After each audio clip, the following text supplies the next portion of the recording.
येनाक्षरसमाम्नाय वधूं विघ्नेश्वरात् कृत्स्नं व्याकरणं प्रोक्तं तस्मै पाणिनये नमः। वाक्यकारं वरञ्चं भाष्यकारं पतञ्जलिं पाणिनिं सूत्रकारं च प्रणतोऽस्मि नित्यम्। ॐ नमः पाणिनिकात्यायन पतञ्जलिभ्यः शब्दविद्या सम्प्रदायकर्तृभ्यः नमो ऋषिभ्यो मुनिभ्यो गुरुभ्यः।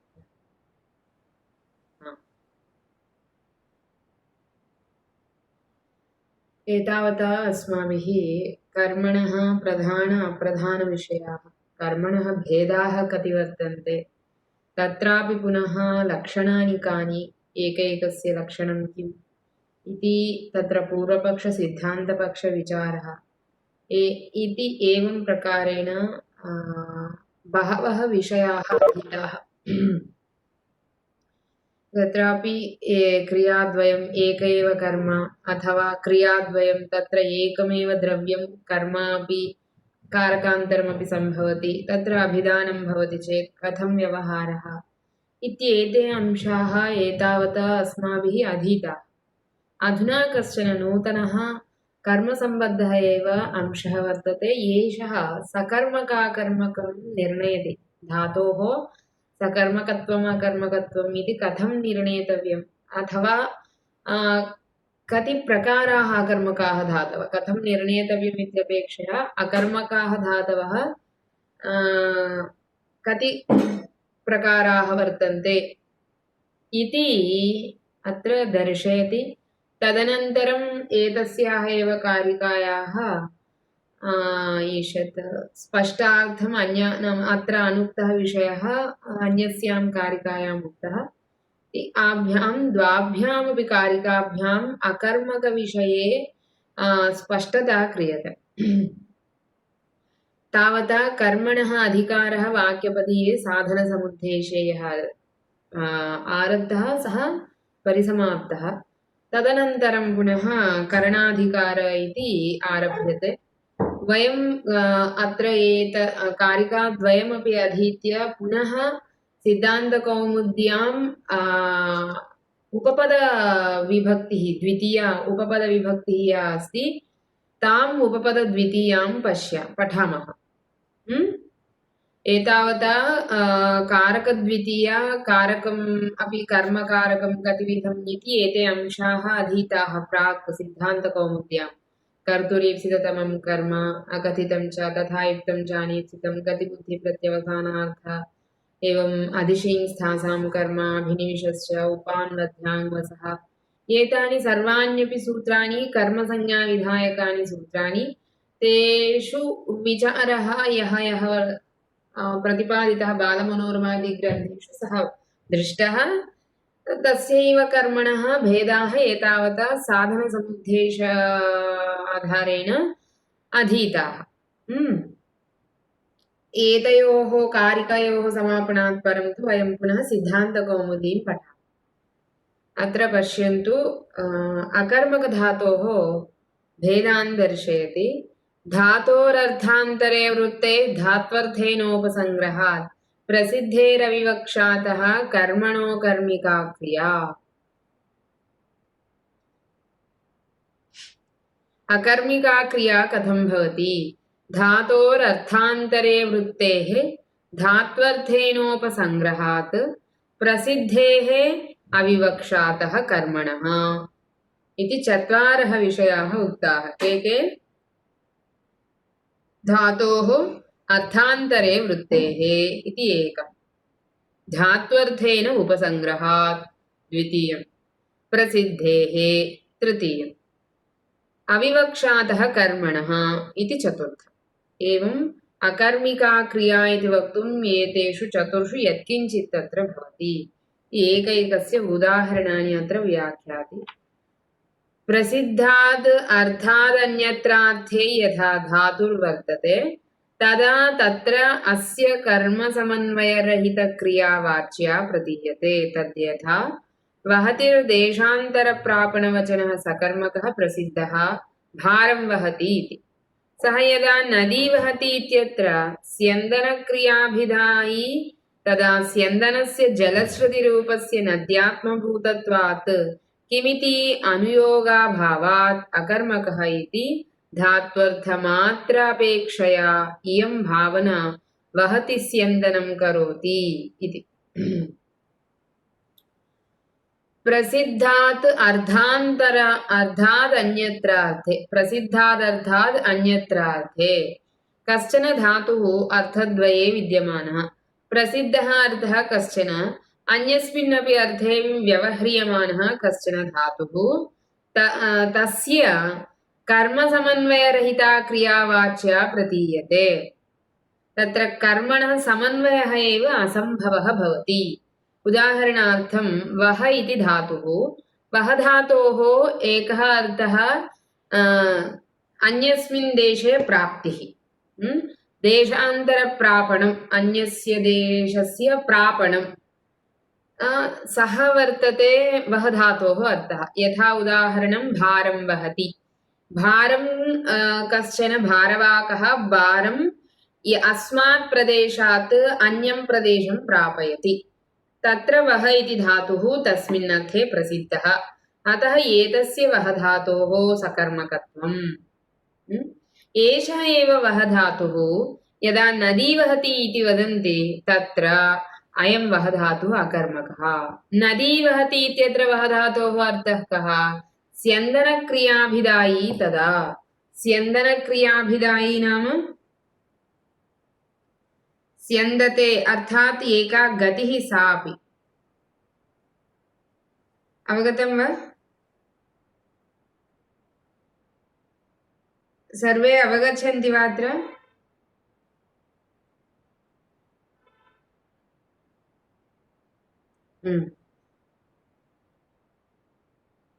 स्यन्दनं नाम गमनम्। अत्र कीदृशं गमनं? जलस्य गतिः। अत्र गतिः कस्य वर्तते? जलस्य।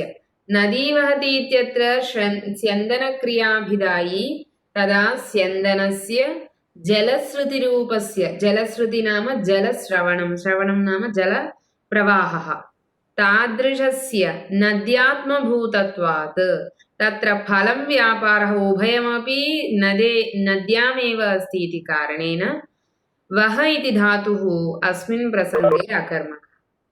एकः अर्थः एकस्मात् देशात् अन्यस्मिन् देशे प्रापणं, तदा तु वह धातुः सकर्मकः। यदा केवलं जलश्रवणं नाम जलस्य गतिः यदा निर्दिष्टा वह धातुना तदा वह धातुः अकर्मकः भवति इति धातोः अर्थान्तरे वृत्तेः। धातोः अन्यस्मिन् अर्थे विद्यमानत्वात् तस्मिन् अर्थे सः धातुः अकर्मकः। कदाचित् कोशम् अथवा धातुपाठं पश्यन्ति तर्हि एकस्यैव धातोः बहवः अर्थाः निर्दिष्टाः भवन्ति। तेषु अर्थेषु कदाचित् एकस्मिन् अर्थे सकर्मकः भवति, अपरस्मिन् अर्थे अकर्मकः अपि भवति। तथैव अत्रापि वह धातोः एकस्मिन् अर्थे सकर्मकत्वम्, अन्यस्मिन् अर्थे अकर्मकत्वं। तथैव दीव्यति इति पश्यन्तु। तत्र दिवः कर्म च इति वदति। भवतु दिवः क्रीडा विजिगीषा क्रीडा दीव्यति। दिवधातोः अर्थः प्रकाशः इति अर्थः वर्तते। दीप्तिः, प्रकाशनं। तस्मिन् अर्थे दिवधातुः कर्म भवितुं नार्हति। यदा अन्यः कश्चन अर्थः क्रीडा इति नाम दिवधातोः बहवः अर्थाः सन्ति, 14 अर्थाः भवन्ति। तेषु अर्थेषु एकस्मिन् अर्थे सः सकर्मकश्चेत् अपरस्मिन् अर्थे अकर्मकः। एतत्तु अस्माभिः प्रयोगात् अनुभवेनैव ज्ञायते। तत्र वयं धातोः प्रयोगं दृष्ट्वा अर्थं जानीमः, तेन अर्थेन सकर्मको वा अयम् अकर्मको वा इति वक्तुं शक्नुमः। तथा एकः एव धातुः अर्थान्तरे विद्यमानश्चेत् सः एकस्मिन् अर्थे सकर्मकः, क्वचित् अन्यस्मिन् अर्थे अकर्मकः सम्भवति इति एकः विषयः समाप्तः। अनन्तरं धात्वर्थेनोपसङ्ग्रहात् यदापि धात्वर्थक्रियायां कर्म अन्तर्भवति तदापि अकर्मकत्वम्। धात्वर्थक्रियायामेव कर्म अन्तर्भवति नाम धातोः यः अर्थः तस्मिन्नेव अर्थे कर्मापि अन्तर्भवति तर्हि सः धातुः अकर्मकः। तद्यथा जीवति एवं म्रियते अस्ति एवं ये धातवः सन्ति एते धातवः अकर्मकाः। कथं तेषां धातूनाम् अर्थाः ये सन्ति तेष्वेव अर्थेषु कर्म अन्तर्भवति। प्राणान् जीवति जीवति नाम कः अर्थः प्राणान् धारयति इति अर्थः। जीवति इत्यस्य कः अर्थः प्राणान् धारयति इत्यर्थः। अत्र जीवति इति उक्ते सत्येव प्राणधारण अर्थः अपि धातोः अर्थेव अन्तर्भवति। अतः प्राणान् इति पुनः कर्मणः वक्तव्यस्य अपेक्षा न भवति। अतः कर्म अन्तर्भवति धात्वर्थक्रियायाम् इति कृत्वा एषः अपि अकर्मकः। प्राणान् धारयति इति हि अत्र धात्वर्थः इति प्राणलक्षणस्य कर्मणः अन्तर्भावः अन्तर्भावः वर्तते। कस्य कर्मणः किं कर्म प्राणाः इति अत्र कर्म वर्तते।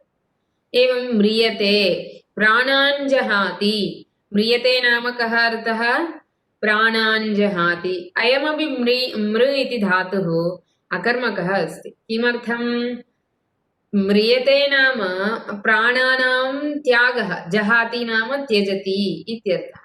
जहाति त्यजति तर्हि प्राणान् त्यजति इति मृधातोः एव अर्थः वर्तते। तत्र धात्वर्थे एव कर्मणः अपि अन्तर्भावात् पुनः वक्तव्यस्य अपेक्षा न। अतः अयमपि अकर्मकः। एवम् अस्ति आत्मानं बिभर्ति इति अत्रापि आत्मानम् इति कर्मणः विवक्षा न क्रियते इति। अतः विवक्षा न क्रियते नाम अर्थः एव तस्मिन् धात्वर्थे अन्तर्भवति। कर्म एव धात्वर्थे अन्तर्भवति इति हेतोः अकर्मकत्वम्। यत्र अव्यभिचारेण प्रतिनियतस्य कर्मणः प्रतीतिः तत्रापि अकर्मिका क्रिया इति व्यवहारः।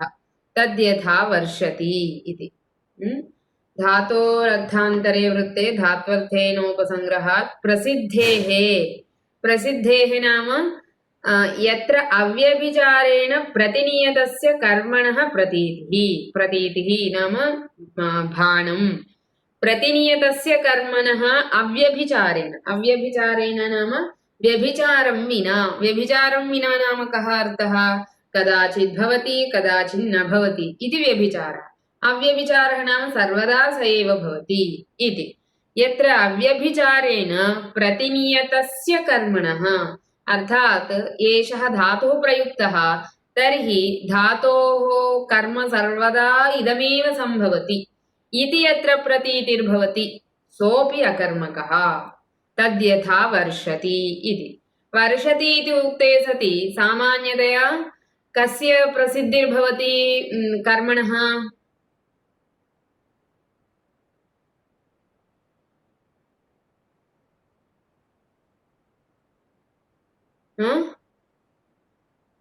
किं कर्म अत्र सर्वदा भासते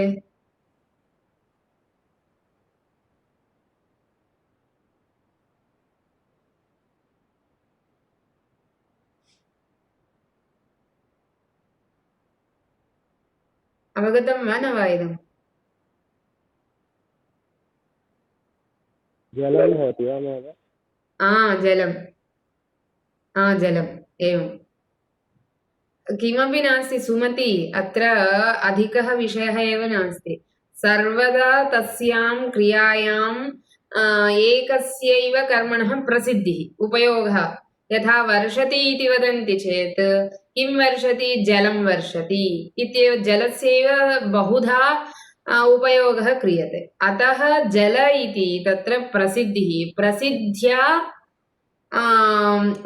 अयं वर्षति इति यः वर्तते सः अकर्मकः तावदेव तदेव अनन्तरं वदति पश्यन्तु अत्र हि यथा वर्षणक्रियायाम् अव्यभिचारात् देवः कर्ता प्रतीयते सर्वदा वर्षणक्रियायां कर्तापि अव्यभिचारात् एकः एव कः देवः तथा कर्मापि जललक्षणमिति प्रसिद्धेः अकर्मकत्वाश्रयः कर्तरिक्तः उदाहृतः वृष्टो देवः इति ఈ జలలక్షణమితి ప్రసిద్ధేः सर्वदा तत्र किं कर्म भवति जलमेव कर्म भवति इति कृत्वा प्रसिद्धेः अयं धातुः अकर्मकः वृष इति धातुः अकर्मकः इति वदति यत्तु अप्रसिद्धं कर्म तेन सकर्मकत्वमेव अस्याः क्रियायाः रुधिरं वर्षते एवं चेत् कदाचित् संशयः स्यात् कः संशयः स्यात् वर्षति नाम अद्यत्वे बहूनां शब्दानां तत्र कर्मत्वेन व्यवहारः दृश्यते रुधिरं वर्षति शरान् वर्षति एवं अपशब्दान् वर्षति तथा वयं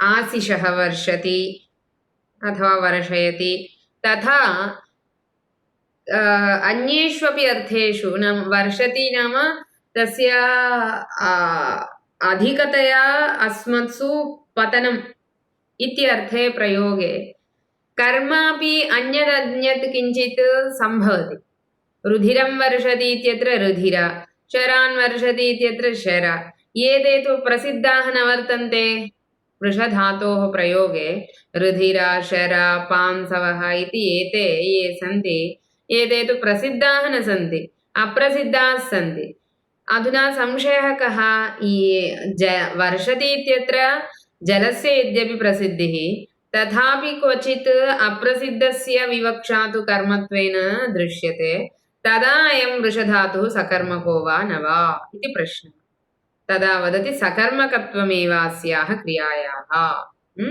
अतः एव वदति यत्तु अप्रसिद्धं कर्म यत्र कर्म अप्रसिद्धं तत्र तु सकर्मकत्वमेव अस्याः क्रियायाः अत्र वृष इति एकः उक्तः एवम् अन्याः क्रियाः याः कापि वर्तन्ते तासां ग्रहणम् अतः सकर्मकत्वमेव अस्याः क्रियायाः रुधिरं वर्षति शरान् वर्षति इति एषः सर्वोऽपि विषयः कारिकायां यद्यपि स्पष्टं न दत्तः व्याख्यापठनेन पश्यन्तु कियान् उपयोगः अस्ति कदाचित् अस्माकं मनस्सु संशयः स्यात् खलु कथं वर्षति इति अधुना अन्येष्वपि अप्रसिद्धेषु प्रयोगः अप्रसिद्धकर्म तत्र वयं पश्यामः तत्र किं सः सकर्मको वा कर्मको वा इति संशयः स्यात् तस्य निवारणम् अत्र व्याख्यायां कृतम् एवम् अनन्तरं विद्यमानोऽपि वा यत्र कर्मसम्बन्धः क्रियामात्रप्रतिपादनतात्पर्यात् न विवक्ष्यते तत्रापि अकर्मकत्वं सम्भवति इदम् अस्माभिः गतिबुद्धिप्रत्यवसानार्थ इति सूत्रव्याख्यायां पठितं स्मरन्ति वा पचति ओदनं पाचयति ओदनम् इत्यादिष्वपि अकर्मकत्वम् अविवक्षातः तत्र एतस्याः कारिकायाः कश्चन अंशः पठितः स्मरन्ति वा गतिबुद्धिप्रत्यवसानार्थशब्दकर्माकर्मकाणाम् अनिकर्तासनौ इति सूत्रस्य व्याख्यायां मूले एव भट्टोजीदीक्षितेन कश्चन विचारः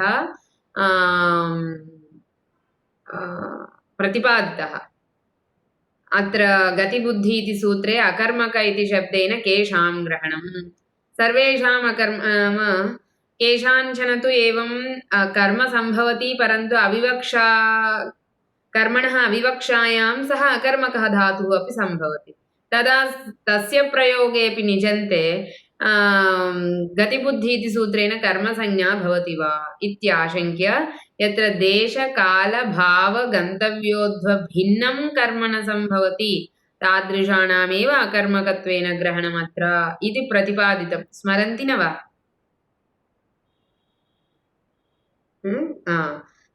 तत्र अयं विषयः अपि उक्तः कः विषयः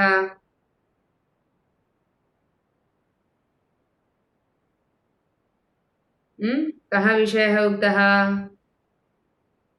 कारिकायां प्रसिद्धेः अविवक्षातः कर्मणः अविवक्षायामपि अकर्मकत्वं भवति इति उक्तं खलु अस्यां कारिकायां पश्यन् प्रसिद्धेरविवक्षातः कर्मणः अकर्मिका क्रिया इति सः विषयः तत्र कश्चन प्रतिपादितः स एव अधुना अत्र पठ्यते विद्यमानोऽपि वा यत्र कर्मसम्बन्धः क्रियामात्रप्रतिपादनतात्पर्यान् न विवक्ष्यते तत्रापि अकर्मकत्वं सम्भवति विद्यमानोऽपि वा यत्र कर्मसम्बन्धः नाम यस्य धातोः प्रयोगे कर्मसम्बन्धः सम्भवति तत्र प्रतिपादनतात्पर्यात् न विवक्ष्यते तत्र कर्मसम्बन्धः सम्भवति तथापि क्रियामात्रं प्रतिपादयितुम् इच्छति क्रियामात्रं प्रतिपादयितुम् इच्छति कर्मणः प्रतिपादनमेव नेच्छति तादृशेष्वपि प्रसङ्गेषु धातोः अकर्मकत्वं सम्भवति इति यथा न इह पच्यते न इह भुज्यते क्रियाप्रतिषेधतात्पर्यात् भावे लकारः नेह पच्यते नेह भुज्यते इत्यत्र पचधातोः कर्मसम्बन्धः यद्यपि सम्भवः भुजधातोश्चापि कर्मसम्बन्धः सम्भवः यथा ओदनं भुङ्क्ते ओदनं पचति एतेषु वयं पचधातु भुजधातु प्रयोगे कर्म पश्यामः तथापि अत्र किं वर्तते कर्म न दृश्यते किमर्थं कर्मणः विवक्षा न कृता अस्मिन् प्रसङ्गे किं तर्हि केवलं धातोः अर्थः पच्यते भुज्यते इत्यत्र केवलं धात्वर्थः विवक्षितः कर्म वक्तुमेव न इच्छति अतः अयं पचधातुः भुजधातुश्च अकर्मकः सम्पन्नः दीक्षितः न ददाति न पचति न जुहोति इति कर्मणः विवक्षा अत्र सर्वत्रापि कर्मणः विवक्षा अत्र किमिति नापेक्ष्यते क्रियाप्रतिषेधतात्पर्यात् अत्र किं न ददाति किं न जुहोति किं न पचति इति नापेक्ष्यते अपेक्षा नास्ति तस्य किमर्थं केवलम् अत्र क्रियायाः प्रतिषेधः क्रियते इति कृत्वा क्रियामात्रं बोधयितुम् इच्छति कर्मणः सम्बन्धः वक्तुं नेष्यते इति कृत्वा एते यद्यपि कर्मसम्बन्धः एतेषु धातुषु यद्यपि सम्भवति तथापि अकर्मकाः भवन्ति कदा क्रियामात्रविवक्षा कर्मणः अविवक्षा तदा इति एतस्याः कारिकायाः अभिप्रायः अनन्तरं तदेवं चतुर्भिः प्रकारैः अकर्मकव्यपदेशाः शास्त्रे भवन्ति एवम् अन्येऽपि प्रकाराः सम्भवन्ति एवं चतुर्भिः प्रकारैः कर्मणः अकर्मकधातूनां विषये प्रतिपादितम् अधुना अन्येऽपि प्रकाराः सन्ति इति वदति एते प्रकाराः इति स्फुटं न दर्शयति भेदाय एते चत्वारः सामान्येन प्रदर्शिताः ते निमित्तादिभेदेन भिद्यन्ते बहुधा पुनः एते चत्वारः सामान्येन प्रदर्शिताः निमित्ताधारेण पुनः बहुधा एतेषां भेदः भवति कथम् इति बोधयति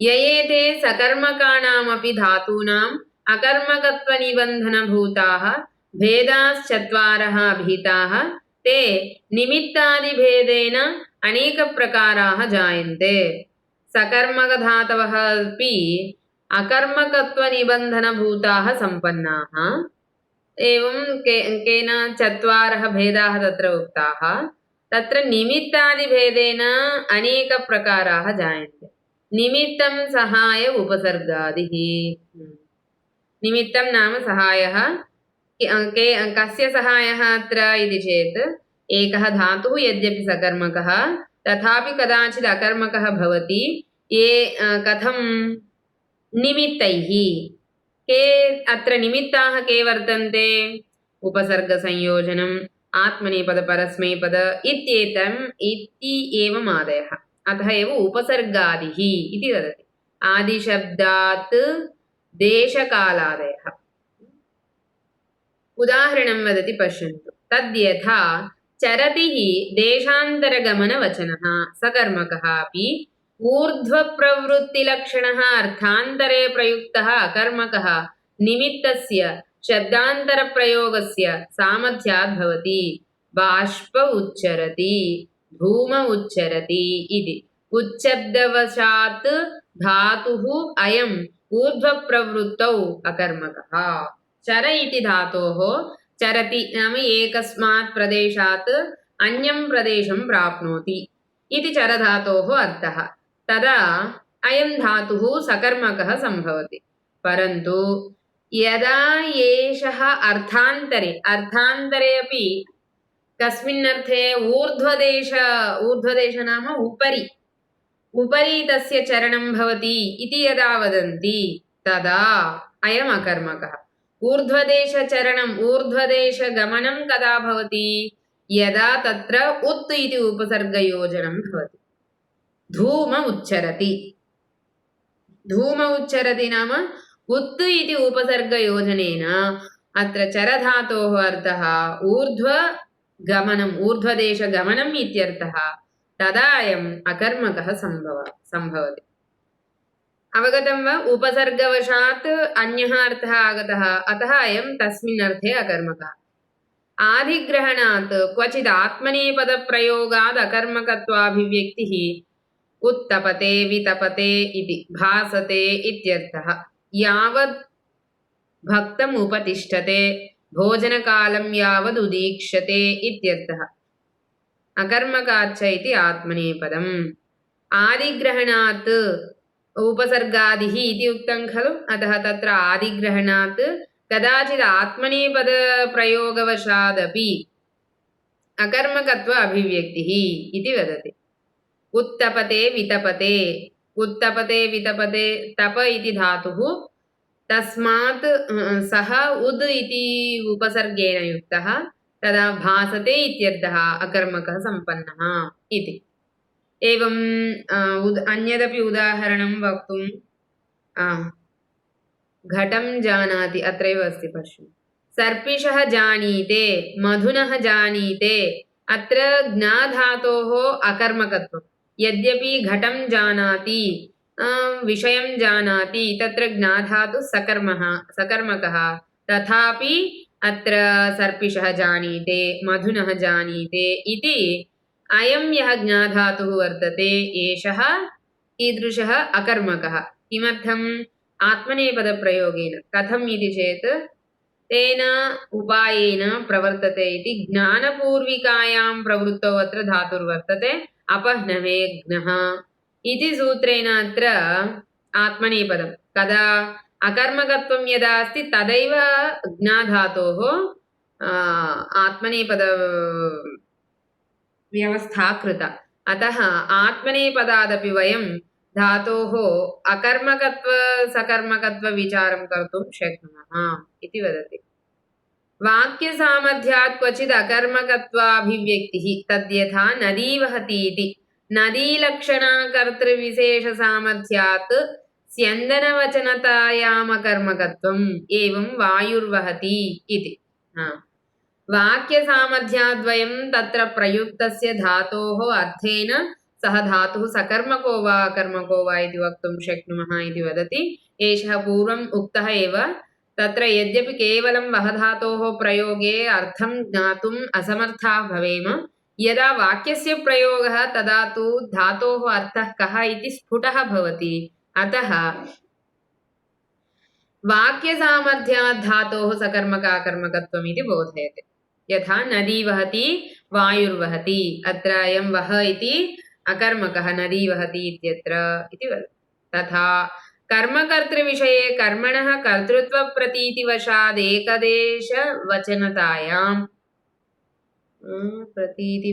एकदेशवचनतायां धातोः अकर्मकत्वं पच्यते वोदन स्वयमेव। एवं च कृत्वा कर्मकव्यपदेशनिमित्तं शास्त्रम् अत्र विषये प्रवर्तते इति एतत् सर्वं बोधयति। एतत् किं वदति? कर्मकर्तृविषये कर्मणः एव कर्तृत्वप्रतीतिः, कर्मणः एव कर्तृत्वेन विवक्षा, तदा धातोः अकर्मकत्वं। यथा पच्यते वोदनः स्वयमेव इति। एवम् इतोपि उदाहरणानि बहूनि उदाहरणानि दर्शयति। एतावता कर्मणः विचारः अत्र समाप्तः। कर्मणः सम्बद्धाः ये विचाराः ते अत्र समाप्ताः। अनन्तरं वयं सिद्धान्तकौमुदीं पठामः श्वः आरभ्य।